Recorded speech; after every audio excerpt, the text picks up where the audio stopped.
गौतम बुद्ध एक गांव में उपदेश दे रहे थे। उन्होंने कहा कि हर किसी को धरती माता की तरह सहनशील तथा क्षमाशील होना चाहिए। क्रोध ऐसी आग है जिसमें क्रोध करने वाला दूसरों को जलाएगा तथा खुद भी जल जाएगा।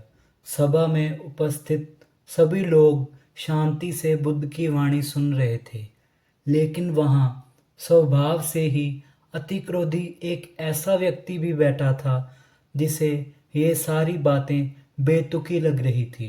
वह कुछ देर तक सब सुनता रहा। अचानक वह आग बबूला होकर बोलने लगा, तुम पाखंडी हो, बड़ी बड़ी बातें करना यही तुम्हारा काम है। तुम लोगों को भ्रमित कर रहे हो। तुम्हारी ये बातें आज के समय में कोई मायने नहीं रखती। ऐसे कटु वचनों को सुनकर भी बुद्ध शांत रहे। उस व्यक्ति की बातों से ना तो वह दुखी हुए, ना ही कोई प्रतिक्रिया की।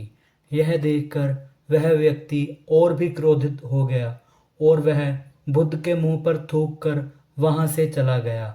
अगले दिन जब उस व्यक्ति का क्रोध शांत हुआ तो वह अपने बुरे व्यवहार के कारण पछतावे की आग में जलने लगा और वह उन्हें ढूंढते हुए उसी स्थान पर पहुंचा। पर बुद्ध कहाँ मिलते। वह तो अपने शिष्यों के साथ पास वाले एक अन्य गांव के लिए निकल चुके थे।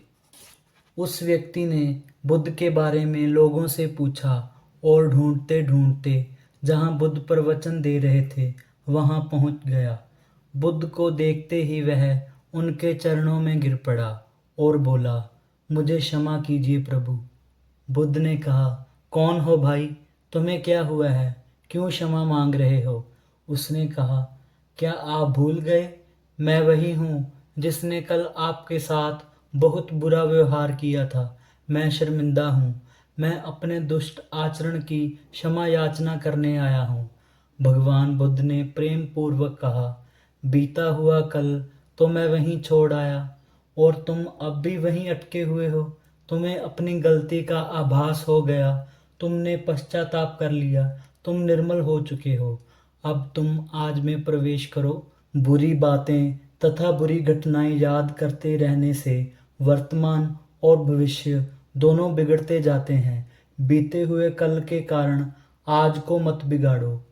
उस व्यक्ति का सारा बोझ उतर गया। उसने गौतम बुद्ध के चरणों को पकड़कर क्रोध त्याग का तथा क्षमाशीलता का संकल्प लिया। बुद्ध ने उसके मस्तिष्क पर आशीष का हाथ रखा। उस दिन से उसमें परिवर्तन आ गया और उसके जीवन में सत्य, प्रेम तथा दया की धारा बहने लगी।